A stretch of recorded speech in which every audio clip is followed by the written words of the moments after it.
आप सभी को लक्ष्य कमांडर संघमित्रा गौतम का सादर नमो बुद्धाय जय भीम।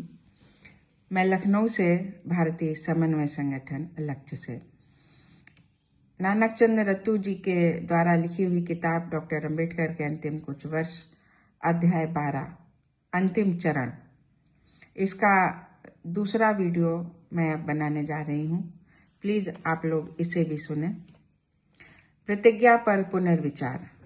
यद्यपि वे सोचने लगे थे कि अपनी सेहत के कारण उन्हें अपनी प्रतिज्ञा पर पुनर्विचार करना पड़ सकता है और ये भी कि उनके अपने लोग उन्हें कभी क्षमा नहीं करेंगे यदि वे जानेंगे कि स्वास्थ्य पुनः प्राप्त करने के लिए उन्हें एक महिला के सहारे की अत्यधिक आवश्यकता है और इस सहारे को उन्होंने नकार दिया है। वे ये भी अनुभव करते थे कि यदि ऐसा करना अनिवार्य हुआ तो ये सहारा नियमानुसार विवाहित पत्नी का ही हो सकता है, किसी नर्स या सहचरी का कतई नहीं। खूब सोच विचार कर उन्होंने चित्रे के समक्ष अपने इरादे का खुलासा किया कि वे डॉक्टर कुमारी शारदा कबीर से विवाह करना चाहते हैं, जो जाति से सारस्वत ब्राह्मण है और जिनसे उनकी मुलाकात डॉक्टर माधोजी मावलकर के क्लिनिक में हुई थी, जहां वे काम करती थीं। उन्होंने कहा, सही हो या गलत निर्णय लिया जा चुका है। उन्होंने दादा साहब गायकवाड़, जो उनके प्रमुख सेनापति थे, को भी सूचित किया कि रमाबाई के निधन के बाद उन्होंने पुनर्विवाह न करने का निर्णय ले लिया था और अब वे ऐसा कर रहे हैं। उन्होंने कहा, अपने लोगों में ऐसी सुशिक्षित महिला जो पाक कला में निपुण हो और चिकित्सक भी हो पाना संभव नहीं है, इसीलिए एक ब्राह्मण महिला को चुना है। स्वतंत्र भारत के संविधान का प्रारूप तैयार करने के लिए प्रारूप समिति के अध्यक्ष के रूप में उन्होंने संविधान सभा के अध्यक्ष को ये वचन दिया था कि वे 15 फरवरी 1948 को संविधान का प्रारूप पूरा करके उन्हें सौंप देंगे। इस कारण बिगड़ी सेहत के बावजूद उन्होंने रात दिन काम किया ताकि समयबद्धता से काम पूरा होता रहे। उन्होंने प्राय अकेले दीवानों की तरह कार्य किया तथा अपनी संपूर्ण ऊर्जा, लगन, शारीरिक शक्ति व दिलो दिमाग सौंपे गए कार्य को पूरा करने में लगाए और फरवरी के अंतिम सप्ताह में उसे अध्यक्ष को सौंप दिया। हालांकि वे इस बोझ व जिम्मेदारी से मुक्त हो गए थे, पर पूरी तरह थक कर चूर हो गए थे और व्यस्त कार्यक्रमों को छोड़कर उन्हें आराम करने की अत्यधिक आवश्यकता थी।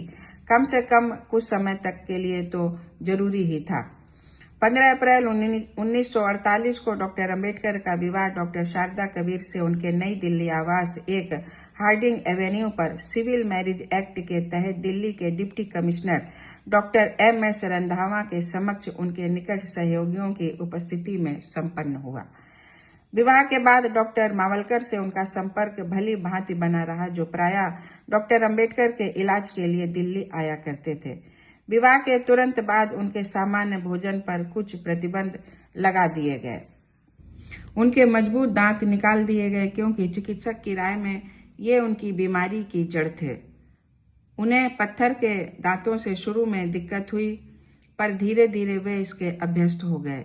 स्वतंत्र भारत के प्रथम विधि मंत्री के रूप में व्यस्त कार्यक्रम व संविधान का प्रारूप तैयार करने के अलावा उन्हें अखिल भारतीय अनुसूचित जाति संघ की सभाओं में सम्मिलित होने को बाहर जाना पड़ता था। इसके अतिरिक्त सिद्धार्थ कॉलेज व औरंगाबाद के मिलिंद कॉलेज में हो रहे कार्यकलापों से सतत संपर्क रखना तथा पुस्तक लेखन में भी व्यस्त रहना पड़ता था। हिंदू कोड बिल का प्रारूप तैयार करने में भी उन्हें प्राचीन ग्रंथों का व्यापक अध्ययन करना पड़ा। पंडितों व न्यायविदों से लंबा विचार विमर्श करना पड़ता था। उनका पूरा कमरा ही बहुतायत में एकत्र की गई सामग्री से भर गया था। उन्होंने आंख की खराब रोशनी और अपने स्वास्थ्य की परवाह न कर अथक श्रम किया, यद्यपि उनके चिकित्सक ने पढ़ने लिखने से मना कर दिया था। तेजी से गिरता स्वास्थ्य। पिछले 10 वर्षों से डॉक्टर अंबेडकर का स्वास्थ्य सामान्य नहीं चल रहा था। वे कुछ समय तक अपेंडिसाइटिस व उच्च रक्तचाप से पीड़ित रहे। आगे चलकर उन्हें डायबिटीज हो गई, जिसने उनके स्वास्थ्य का सत्यानाश कर दिया। उनकी आंखों की रोशनी भी कम हो गई और दृष्टि परीक्षण के बाद चश्मा लगाने व एक के बाद एक चश्मा बदलने के बाद भी उसमें कोई सुधार न हुआ। इससे वे और दुखी तथा चिंतित हो गए। वे कहते थे, यदि मेरी आंखों की रोशनी चली जाती है तो ये जीवन जीने लायक नहीं रहेगा, क्योंकि तब मैं पढ़ लिख नहीं पाऊंगा और न ही अपनी पुस्तकों को पूरा करने का ऐतिहासिक कार्य कर पाऊंगा। अक्टूबर 1950 के बाद से उन्हें मुंबई की बार बार यात्रा करनी पड़ी, या तो पीपुल्स एजुकेशन सोसाइटी के विषयों को लेकर या फिर अपने स्वास्थ्य के लिए। अपने गिरते हुए स्वास्थ्य और अपने चिकित्सक से ठीक होने की आशा की कोई किरण न देखकर उन्होंने किसी अन्य चिकित्सक या हकीम से इलाज कराने की बहुत प्रयत्न किया, पर इसका कोई परिणाम न निकला, क्योंकि उनकी पत्नी डॉक्टर मावलकर के अतिरिक्त किसी भी अन्य को ना तो जांच करने देती थी और न ही दवा करने देती थी, भले ही चिकित्सक को मुंबई से भारी यात्रा खर्च व अन्य फीस देकर बुलाया गया हो। उनके चिकित्सक द्वारा दी गई दवाओं से तथा भारी भरकम दावों के बावजूद उचित परिणाम नहीं निकलता था। वास्तव में दवा लेना कभी न मुक्ति पाने वाली आदत बन गई थी, जिसने उन्हें दवा सा लिया था। उनका वजन घट गया था, वे दुबले, चिंतित व दुखी दिखने लगे थे। उनके गर्म कपड़े जो बहुत ढीले हो गए थे पुनः सिलाए गए। उनके दुबले पतले पांव उनके प्रभावशाली शरीर का बोझ नहीं उठा पाते थे, जो समय बीतने के साथ साथ कुछ वजन खो बैठा था। जनवरी 1955 से उनका स्वास्थ्य और अधिक तेजी से गिरने लगा, जो चिंता का विषय बन गया था। उन्हें रोजमर्रा के कामों तथा नहाने टहलने, कार पर चढ़ने उतरने, कपड़े व जूते पहनने व स्नानागार तक जाने के लिए भी किसी के सहारे की जरूरत पड़ती। उन्होंने मुझसे दाढ़ी बनाने व बाल कटाने तक के लिए कहा। अक्सर वे बिस्तर पर पड़े रहते, खाने की इच्छा न होती और आग्रह करना पड़ता। वे थोड़ा सा खा लेते और प्लेट मेरी ओर खिसका देते। जलवायु बदलने के लिए दिल्ली से बाहर ले जाने पर भी कोई फायदा नहीं हुआ। जनवरी 1955 के बाद उनका स्वास्थ्य सबकी चिंता का विषय हो गया। उन्हें सांस लेने में भी कष्ट होने लगा। एक ऑक्सीजन सिलेंडर खरीदा गया और उन्हें हफ्ते में 2 या 3 दिन ऑक्सीजन दी जाने लगी। जाड़े में उनका शरीर सेका भी जाता। उनके पैरों में बिजली से सभी इलाज किया गया, जो शरीर का बोझ उठाने में असमर्थ हो गए थे। वह एक हाथ में लाठी का सहारा लेकर चलते और प्रायः दूसरा हाथ नानक चंद्रत्तू के कंधे पर रखकर सहारा लेते। जाड़े में डॉक्टर की सलाह पर उनके विरोध के बावजूद उनकी सेहत में सुधार के लिए उन्हें थोड़ी ब्रांडी दी गई। इन सारे हालात से डॉक्टर मावलकर, उनकी पत्नी और नानक चंद्रत्तू वाकिफ थे, पर इसे गोपनीय रखा गया ताकि उनके अनुयायी घबराकर भयग्रस्त न हो जाएं।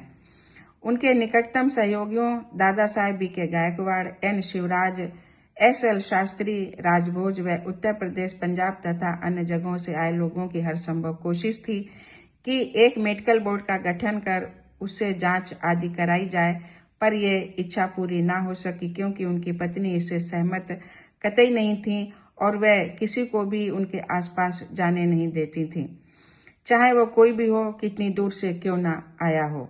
एक फ्रांसीसी महिला, मैडम L.F. बास्टियन, उनका इलाज करना चाहती थी, पर उन्हें भी निराश लौटना पड़ा। डॉक्टर अंबेडकर इस तरह गहरे धर्म संकट में थे और जीवन की आशा खो बैठे थे। रसोइया विक्टर, जो विशेषकर पाश्चात्य शैली का भोजन पकाने के लिए रखा गया था, हटा दिया गया, क्योंकि उनका पकाया भोजन उन्हें पसंद नहीं आता था। वे बेहद चिंतातुर और हार्दिक रूप से टूट गए थे। जो भी उन्हें देखने आता उसे महसूस होता कि मृत्यु अब सिर पर मंडरा रही है। हर व्यक्ति यही कहता कि अब वह बुझती हुई ज्योति हैं। हालांकि लोगों को उनके मनोबल पर आश्चर्य होता, क्योंकि उनकी आश्चर्यजनक बौद्धिकता पूरी तरह अक्षुण्ण थी। यद्यपि शरीर डायबिटीज की भेंट चढ़ चुका था। उनकी आशा कि दूसरी शादी के बाद बीमारी से मुक्त हो जाएंगे, उनकी अच्छी तरह देखभाल होगी, वे ऐतिहासिक पुस्तकों को लिखने का कार्य कर सकेंगे, अपने दबे कुचले भाइयों को बेहतर भविष्य दे सकेंगे और बुद्धम का उसके जन्म स्थान व दूरस्थ स्थानों पर प्रचार कर सकेंगे। काफी कुछ अधूरी रह गई। इससे वे हताश हो गए और कभी कभी रोने भी लगते थे। तो साथियों, ये चैप्टर पूरा हुआ। जय भीम, जय संविधान।